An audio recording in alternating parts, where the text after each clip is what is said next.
Video Reflection for IT720, Michelle Mbennington.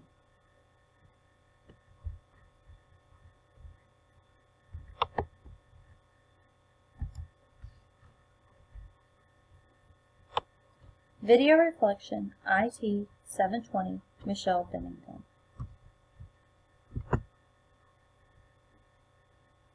How do you define instructional design?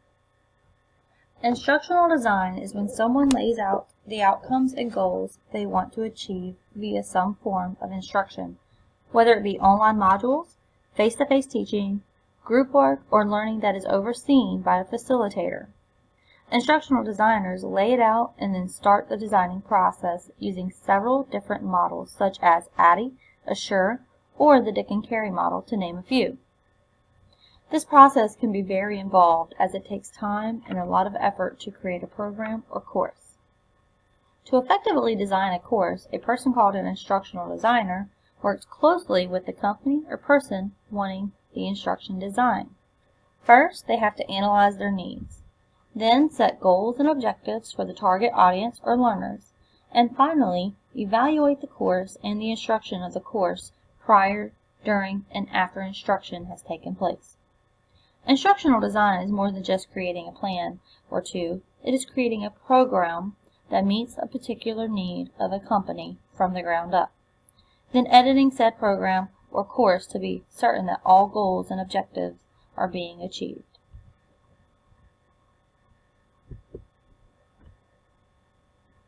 What career fields benefit most from instructional design?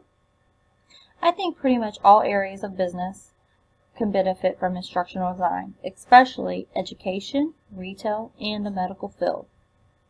When a company wants to hire someone, they must complete training for that company so that they know what the company's policies and procedures are. The newly hired employee must also know how and why the company does what it does.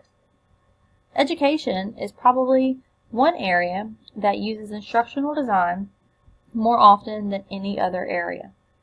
Educators are always learning how to use new technology that can be integrated into their lessons. When working at a retail store such as Walmart, employees must complete certain computer-based modules before they can start their actual job. Instead of attending a company-wide training, the newly hired employee can now go online to complete training. The medical field has really benefited from new technology, and without instructional designers, they would not be able to streamline patient care as easily. With all of these, you have one thing in common. That is, an instructional designer had something to do with the creation of the modules or training and how they operate.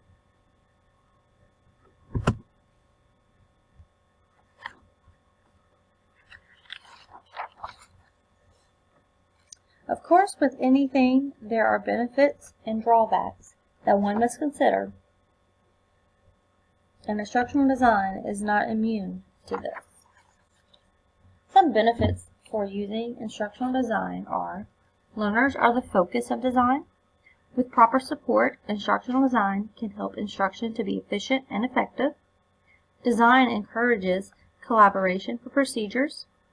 All instruction of designed materials will be the same no matter the facilitator or trainer. Allows for other means of delivery. Learners will be taught what is needed to achieve goals. Many problems are avoided because the designer has already explored what could potentially go wrong. Drawbacks of instructional design. Time frame can be restricted for instructional designers. If a company wants the course to be created by a specific date, then that plays a huge role in the quality of work that the instructional designer will give. There seems to be little to no room to revisit something that has already been taught because the plan needs to be followed. Outcomes need to be identified prior to lessons. Design does not meet non-instructional issues such as behaviors in the classroom. How will you use instructional design? I have noticed more areas in instructional design can help me, although I am not a normal classroom teacher. As an elementary librarian, I am required to teach students many skills they do not receive in their home room. I have started to look at my lessons.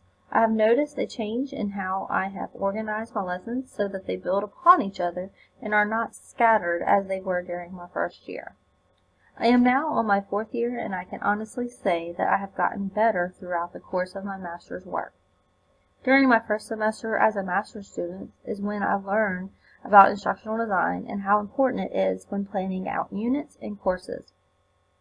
I have since changed up my lessons to meet what my students' needs are, and I have found that they retain information much better due to this change. I use instructional design to help create units. The first half of the school year, I am focused on library and research skills, which is a must since many of the students do not yet know how to locate information or books they desire to read. By doing this, I am setting the foundation for the year. Students can locate information they want by the end of instruction, although some students may still need some guidance. In the second part of the year, I focus on internet safety and how to protect themselves when using the internet. These lessons are typically for my 2nd through 5th grade students as they build upon each other.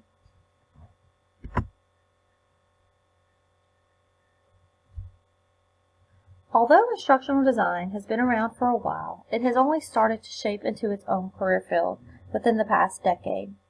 Instructional design was created out of a necessity during World War II to create training videos for soldiers. With a heavy background in education and psychology, instructional design took off. Depending on where an instructional designer works, will depend on what their role is and how they are referred to. Many instructional designers wear more than one hat depending upon their title and place of employment. I think as time goes on, instructional design will evolve to a field that many companies deem necessary in order to avoid setbacks that could have been foreseen. I believe that instructional design still has a ways to go before companies will only hire instructional designers just to design programs. I can see where there would be firms that are sub-hired to create instruction for companies, and once materials have been created, they will no longer need the full services, but only to update and analyze instruction later on. I think this would be ideal.